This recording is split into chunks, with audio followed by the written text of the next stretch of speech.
My name is Owen Pruitt, and I was 29 years old the day my mother drove off and left me standing alone in a train station parking lot. 2 hours earlier, she had asked me to sign papers giving up my grandfather's land. I said no. I told her I'd think about it. She heard the no anyway, so when we got to the station to catch our separate trains, she didn't wait with me on the platform like she said she would. She got back in her car. She drove off for 10 minutes. I just stood there with my suitcase. Then a car I didn't recognize pulled up to the curb in front of me. My mother saw it too.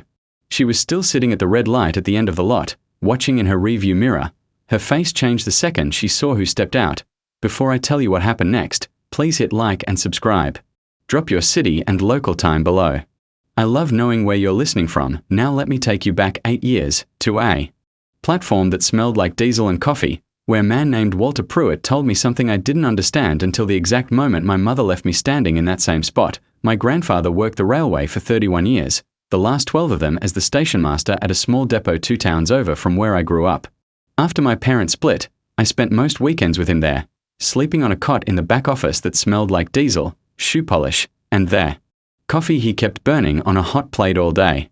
The wool blanket on that cot was scratchy against my neck, the kind that left a faint red mark if you slept on it wrong, and I never once thought to complain about it. He carried a pocket watch his own father gave him, the case worn smooth and slightly warm from his hand, and he checked it the same way every time. Thumb on the latch, 2 seconds of silence, then a small nod, like the train had personally reported into him. On cold mornings, fog sat low over the tracks, and the first whistle would cut through it before the train itself ever appeared, a sound that still, all these years later, makes something in my chest settle rather than jump. There was a Sunday, when I was 11, when a woman missed her connection and stood crying on the platform. My grandfather walked over with 2 coffees from the diner counter, sat beside her on the bench, and waited with her for the next train, 40 minutes later, not saying much, just present. Afterward, I asked him why he bothered. He said, "The people who really love you, you'll find waiting on the platform, not running to catch the same train you're on." I didn't understand it. I just nodded the way kids do when an adult says something that sounds important. My mother came to the depot twice that I remember.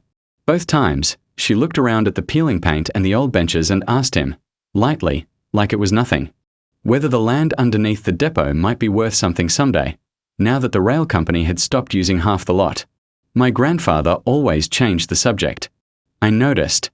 I didn't know yet what I was noticing. By the time I was in college, I felt it without naming it. Warmth at the depot, something colder at home. I didn't have power to do anything about it. I just carried the feeling around, the way you carry a stone in your pocket you forgot to take out. My grandfather's heart started failing the spring I turned 26.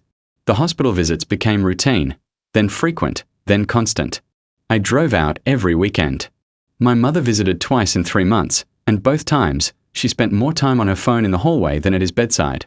The second visit, I came back from a vending machine and heard her outside his door, voice low, talking to my stepfather. She said, "If something happens, that depot land is going to need to get liquidated fast before some preservation group tries to landmark it."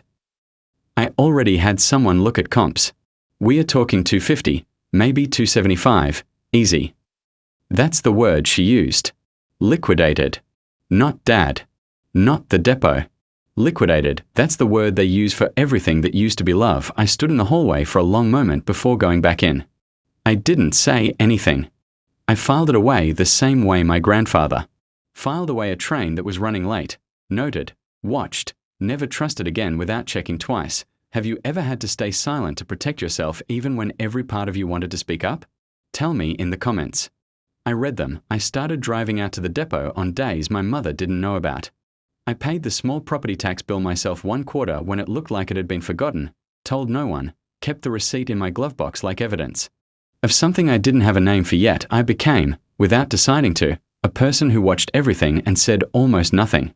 I let my mother believe I hadn't noticed the hallway conversation. I let her believe I was the same easy, agreeable son I'd always been. I was not. I was simply waiting to understand what I was actually protecting before I said a word about it. My grandfather died in October, on a Tuesday, with the watch still in his coat pocket on the chair beside his bed. My mother cried at the funeral. I don't doubt it was real. Grief and opportunity, I learned, can live in the same person without cancelling each other out. 3 days after the funeral, Going through his coat for the dry cleaner, I found an envelope folded inside the watch case itself, behind the movement, when no one would think to look unless they were looking for something specific. Inside was a key, a business card for a lawyer named Adrian Kessler, and a single line in his handwriting: "When you're ready." Not before. I called the number a week later. Adrian Kessler's office smelled like new carpet and printer toner. She had a thin file with my name on it that had been sitting untouched for almost 6 years, the folder's corner slightly bent from being moved drawer to drawer over time. She opened it and said, calm, already used to delivering news like this: "Your grandfather placed the depot property into an irrevocable trust 6 years ago. You're the sole beneficiary." It was structured specifically so it could never be sold, claimed, or liquidated by anyone outside the trust, including family. Dear, I asked her why he'd done it that particular year. She said, "He told me he'd overheard someone use the word comps about a building that still had his name on the lease. He said he only needed to hear that once." She said it gently, the way you hand someone something heavy without making them feel the weight of it right away. The depot visit. The year my mother first asked about the land. He had heard exactly what I'd heard, for years before I heard it myself, and instead of carrying it around like a stone in his pocket, he had already gone and done something permanent about it. Adrian told me there was nothing urgent left to do. The trust had already fully executed itself the day he died. There was only a short acknowledgement of receipt that needed my signature. Whenever I was ready, 2 weeks later, I overheard my mother on the phone in her kitchen, voice low, the way people get when they don't want to be heard. She didn't know how quiet I'd gotten by then. She said, "The buyer's at 275, firm, and he wants to close by the end of next month. I just need Owen to sign the waiver so there's no question about shared family interest. He'll do it. He always does what I ask eventually." I stood very still and listened to my mother describe my grandfather's life's work as a number she was already spending in her head. I texted Adrian 2 words, "Go ahead." She replied within the hour, "Already filed. The waiver means nothing at this point. The trust closed it out months ago, and if you haven't already, hit that subscribe button because this story is about to turn." My mother went to bed that night believing a signature from me was the last thing standing.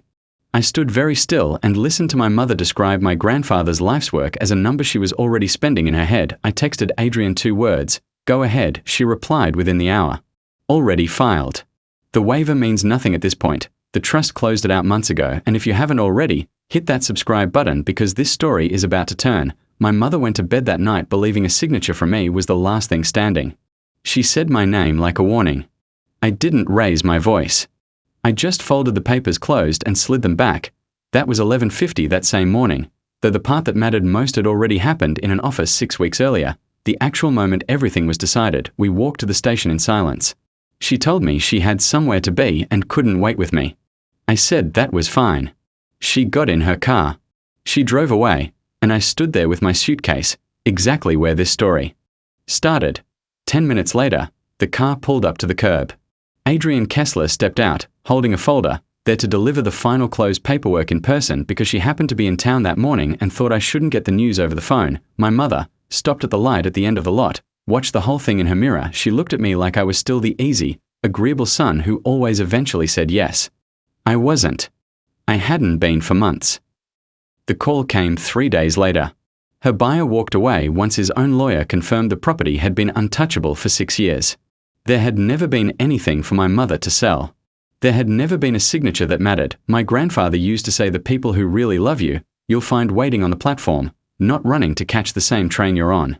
I always thought he meant something simple about patience. He meant something deeper. He meant that real love plans for the day you'll need protecting, quietly, years in advance, while the people only after what you have are still asking what something might be worth someday. My mother and I speak maybe twice a year now, short calls, nothing about money. She's never mentioned the depot again. Adrian Kessler still manages the trust, and we get coffee sometimes when she's in town, usually at the depot diner, usually talking about nothing more dramatic than property tax filings. As for me, I still have the depot. I'm slowly fixing the benches, one at a time, the same ones he used to sit on with strangers who missed their trains. I think about him every time I check my watch the way he checked his, thumb on the edge, 2 seconds of quiet, then a small nod, and I think, some people will spend years deciding what you're worth. The ones who really love you spend years making sure that question never gets the chance to matter. If you've ever had someone underestimate your silence, mistake your patience for permission, I want to hear your story. Tell me in the comments, and if this story moved you, subscribe. There are more to come.